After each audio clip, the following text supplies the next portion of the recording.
Hello, I'm Cindy Arenberg Seltzer, President and CEO of the Children's Services Council of Broward County. Welcome to another episode of Future First, Focus on Broward's Children. Every child deserves the opportunity to learn, grow, and thrive, and that includes children with special needs. Families raising children with developmental, physical, behavioral, or intellectual disabilities often navigate unique challenges, from accessing early intervention and healthcare to finding inclusive schools, recreation, and community support. In Broward County, many organizations are working together to ensure these children and their families have the resources they need to reach their full potential. Through collaboration and innovation, we're helping create communities where every child is valued, supported, and empowered. Today, we'll explore the programs, partnerships, and services making a difference for children with special needs while sharing practical resources that families can access right here in Broward County. We'll also discuss how working together as educators, healthcare providers, community organizations, and families, we can build a more inclusive future for every child.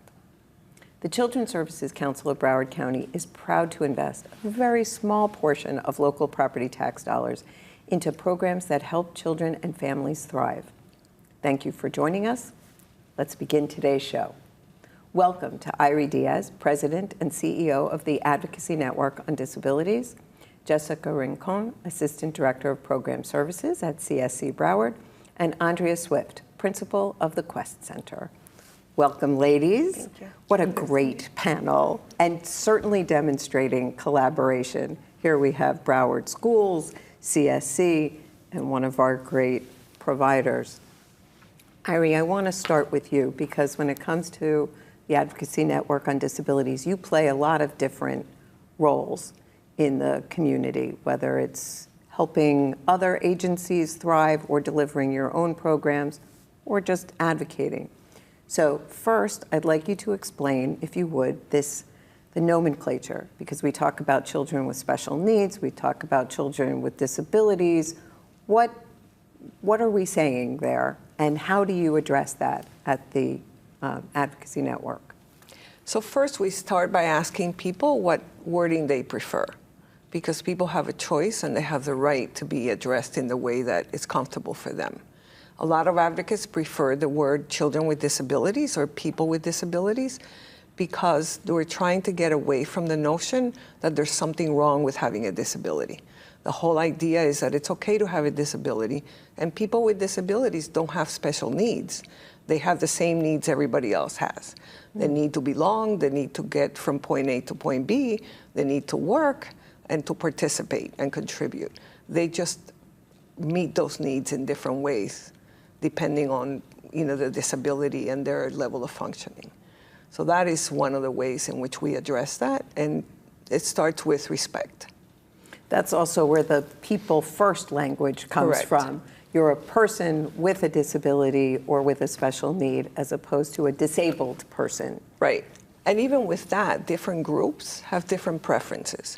Like generally in the autism community, they preferred autistic rather than a person with autism. And that is, again, a matter of preference and how they identify. And the reason for that specifically in that community is that people believe that having autism is part of who they are and how their brain functions differently. Kind of, you can think of it in terms of culture. Like if you come from a certain culture, you're approaching life in a different way, which doesn't mean it's better or worse than somebody else from a different culture. So people with autism prefer to be called autistic because it's an integral part of who they are. It's not part of who they are because they view the world that way. There's other people with disabilities that preferred people first language. So there's people first versus identity first. And again, we go back to asking the people, how do you want to be addressed? It's a wonderful message for people to get out of this, if nothing else. But we have much more for them to know. We do. So at the Quest Center, the school board of Broward County has created an environment for children with unique abilities, disabilities? Tell us a little bit about the Quest Center. Sure. So the Quest Center is a special education center for students with disabilities. We're considered one of the more restrictive environments within Broward County's public schools continuum of special education services because 100% of our students are identified with a disability. Our students at the Quest Center are from ages 5 to ages 22 when they eventually age out from their independent living skills and things like that. But from there, we also have an adult with disabilities program that we started that's part of a state line of appropriation. And there are so many different options in Broward County that meet the specific needs of the child. So students participate in that continuum, and if they need increased services, the Quest Center is there for them. And I love what you said about culture, because being part of the special needs community is a culture in and of itself. And there are all these amazing resources, and at the Quest Center, our culture is that student obsession.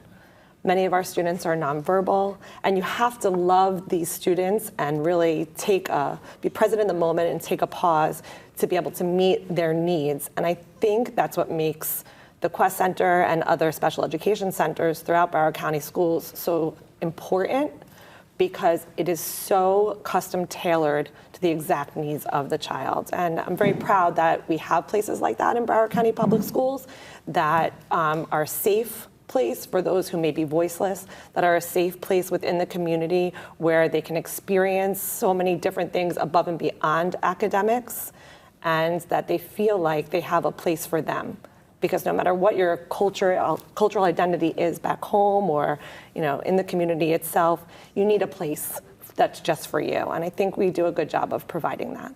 Now, one of the beautiful things, as you anchor both sides of this, is the continuum, where we have the inclusion, the efforts at inclusion to, I wouldn't say exclusion, but customization. And a lot of this is about customization. Right. Jessica, in the middle there, is the Children's Services Council, as we try to bridge all of this and bring folks together. Can you talk about what CSC does? Sure, I'd be happy to, Cindy. At the Children's Services Council, we have so many programs that afford families the ability to find something that best meets their needs. Everything from elementary after-school care to our supported training and employment programs for teenagers with disabilities. Not only are the majority of our programs inclusive, but we also have specialized programs. And that seeks to serve this idea that there is no one-size-fits-all program for our children and for our families. And my own experience being the proud mom of a child with a disability, I benefited from all of CSC's funded programs. And so early on in our adventure as a mom and daughter duo, I had the pleasure of having my daughter in one of our most after-school programs. And these after-school programs gave me the opportunity to advance my career, but also find a place for her where she felt included. Our programs have lower staff-to-child ratios, which is very beneficial when you have a child who's learning and obtaining those skills at a different pace than their peers. But she's had so many opportunities for inclusion through our programs. And we also, one program that I'm very proud of, that I have the opportunity to work very closely with Irie on, is our inclusion supports. And so inclusion supports goes into our after-school programs for our elementary age youth, or elementary age children, and our older youth, and goes actually into the program to help facilitate inclusion. And what that looks like is an inclusion specialist, someone who has really good relationships with the staff, goes into the program and is able to get their eyes on the children and say, I think this one needs a little bit more support with this task, right? Whether it's providing visual supports or just helping train the staff. And so I think our goal has always been inclusion, but also honoring the unique needs and abilities of all of our kids here in Broward County. Well said. Yeah, when we started out, we were doing programs for children with special needs and programs for the general population, if you will. We always allowed children with special needs to be in the general population programs.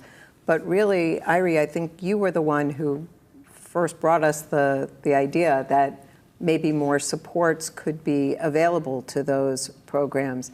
And we want our children with special needs or disabilities, whatever they may be, to be able to have the fullest life that they can have.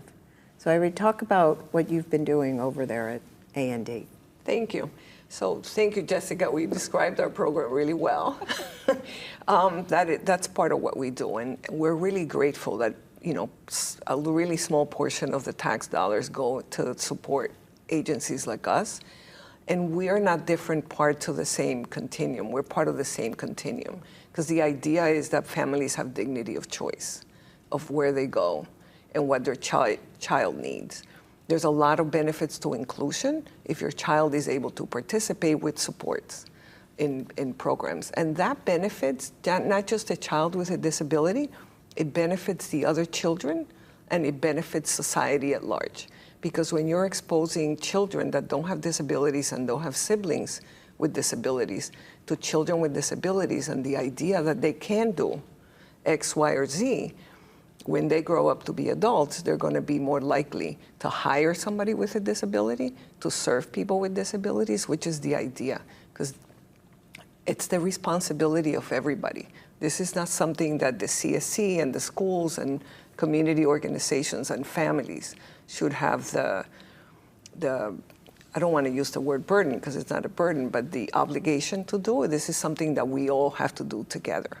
As a community where people belong, no matter who you are, you should be able to belong and be able to go anywhere and be supported.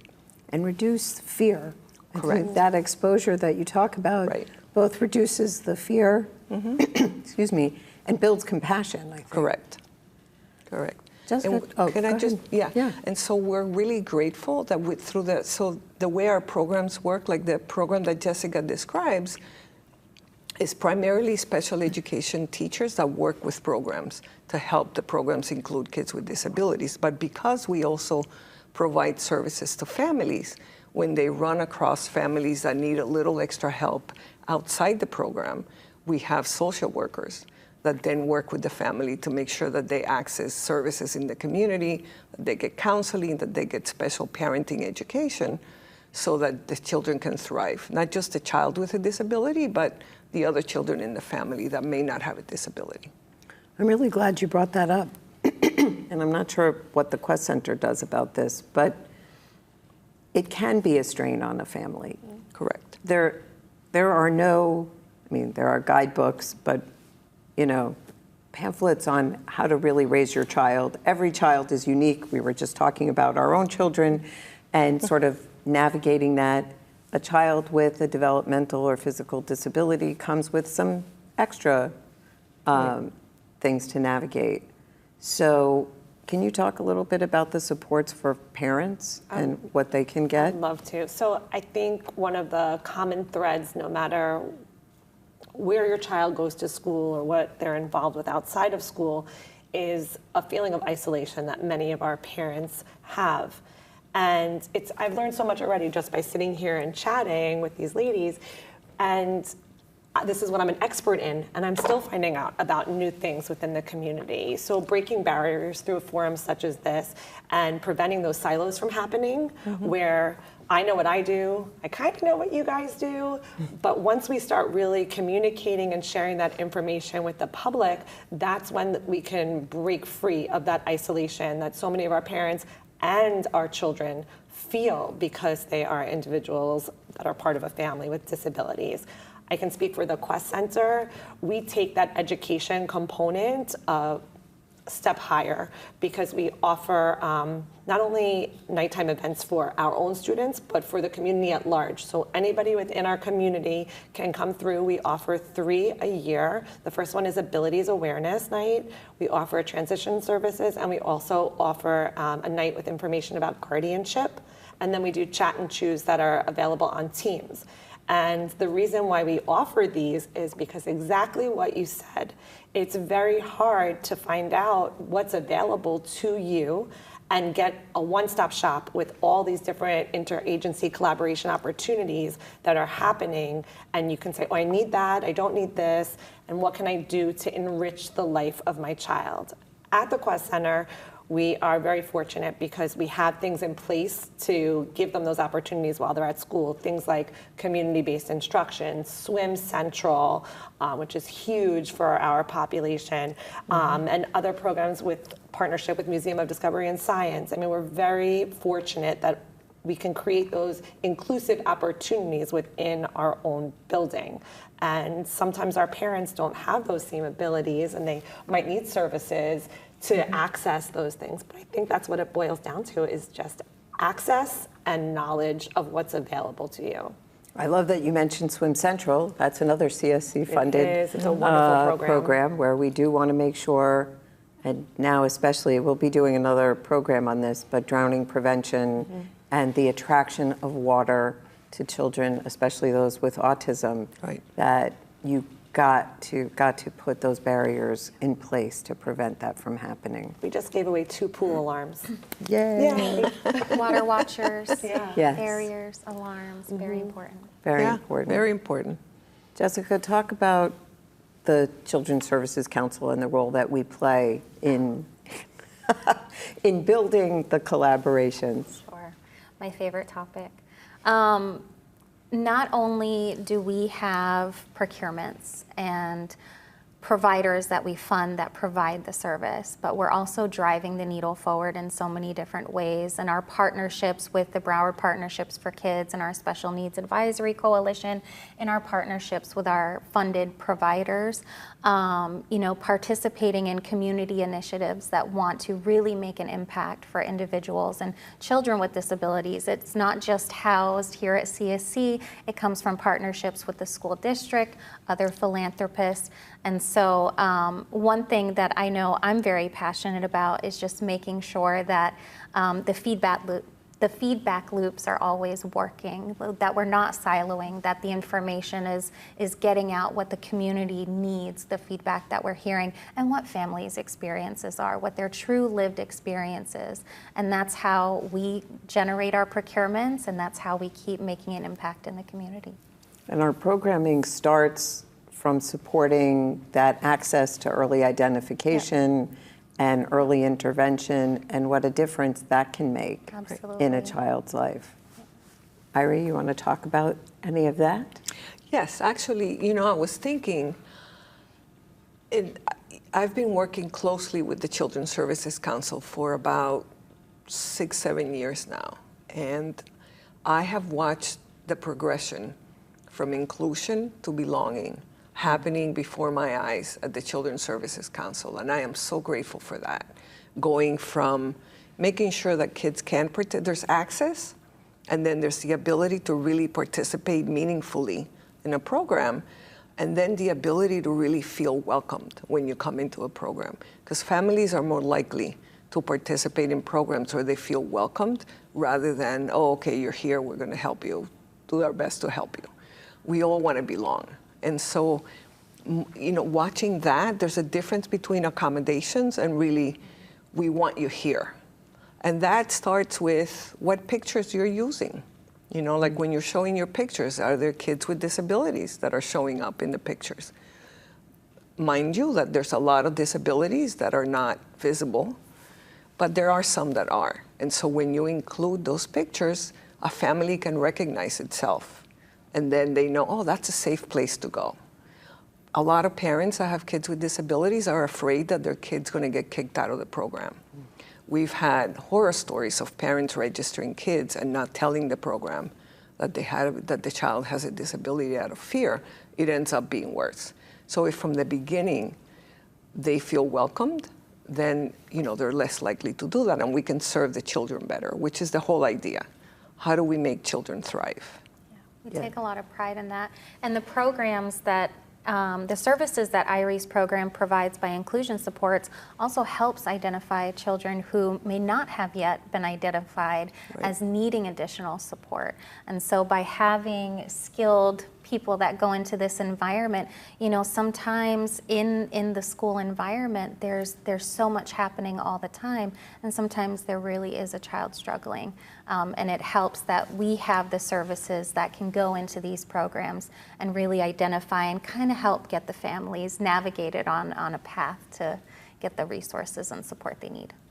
When they come to a school like the Quest Center, they've already had a disruption in their education, right? They already were in a program, maybe it was working for a period of time, and now they need more supports.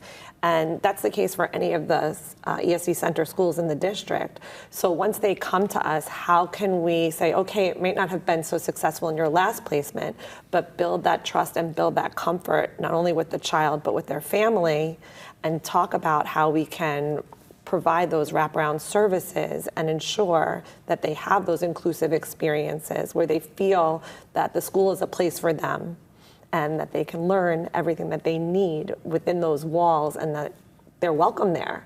And I think that's one of our biggest barriers, is getting the trust of parents and caregivers, because many of my students in particular can't speak. They have ways of communicating, but they can't speak. And so we want to be certain that we're giving them that voice opportunity within our building, and also bridging whatever happened before with the best case scenario for them going forward. Because that transition piece, 22, comes up really quickly. And we need to prepare them for whatever comes next. And typically what comes next is found right here in the community. Tell me, how would a family out there who's watching, who may have a child that they didn't even know Quest Center existed, what do they do, and how do they get there? You're only one center in the county, a very big county. So how do they get to you to register if they want to? How would transportation work? Those are great questions. First and foremost, I just have to give a plug to Broward County Public Schools Transportation, because we have seen just such tremendous growth in that department and their love and care for students with disabilities. It's incredible to watch all the wheelchair lifts go down every day, the high fives from the bus drivers, making sure they get to and from safely, because that could be a source of anxiety too, right? Very much so. Very much so. So we're very fortunate as far as that goes. Obviously, we're not a traditional boundaried school, meaning we pull at the Quest Center from the Everglades to the beach up till Sunrise, so from the Miami line that way. And then there's a matching center, Bright Horizons, in the north area. Our primary focus at these two schools is for students who have more of the intellectually focused disabilities or high needs autism, with some components of behavior. But Broward County Public Schools also has centers for other types of disabilities, such as emotional behavioral disabilities. And there are also 2 centers for that. So there's also an early learning center where they're helping to diagnose and provide preschool opportunities. So there's so many different things within the school board. Most of the opportunities start at the traditional or boundaried school for the child. And then depending on the age, they'll take data and they'll go through the IEP process and determine that a more restrictive educational placement is required for that child. And the Quest may be one of those choices if they have the need for a most restrictive setting. And then as far as our adults with disabilities, as they're aging out, one of the things that we're trying to let families know is that not only at the Quest Center, but Wood and Rogers has a program, and Whispering Pines has a program to provide academic services to people who are 22 and older through that Adult with Disabilities program, which, as I mentioned before, is a state line of appropriation. So there are lots of things out there. And at the CSC, we fund, we can't go past 22. We're only about children, but we do have our supported training and employment program, which is in the high schools in order to help those that may not help them with that transition, learning job skills, et cetera. So it is so important for families to know. I really appreciate you all explaining, because they have to know how to access your services. Right. So we only have a few minutes left. Last thoughts. Irie, I'm going to start with you. So I love the idea that you talked about high support needs. Often people talk about low functioning, high functioning, which puts the burden on the person, where the idea is, how do we support you to succeed? In our agency, we don't have treatment plans or care plans, we have success plans, because it's really the idea, how do we help the family succeed to their definition of success, not ours. I love that. And for those who are watching who may have a child with a disability, a special need, to not be afraid, to reduce that stigma. We are here to support you and have your family and your child thrive. So don't be afraid to ask for help. Jessica, last thoughts. Last thoughts. If you're looking for resources or opportunities for your child, please reach out to 211 Broward, or you can go on the CSC Broward website, or you could always call our front office if you need to talk to somebody and get resources that way. But it's been a pleasure, Cindy. Thank you for having me. Thank you. Andrea? Very similar to what you were saying, Jessica. I think the most important thing is to just view the schools as a partner in your child's journey. And we can help to get you in the right place, because there is a place for everyone within Broward County Public Schools that will meet their needs. And again, I really thank you for this opportunity and this platform to share more about the work that we're doing within Broward County Public Schools. Absolutely. And, you know, it strikes me that one of the things, as people look at private schools to meet their needs, one of the shocks that I often hear from parents is that they don't get the support for their child with special needs in the private school. You think you will because the ratios are lower, et cetera, but they're not always equipped with the skilled professionals that you have in Broward County Public Schools. It's just something for people to be aware of. It's very true.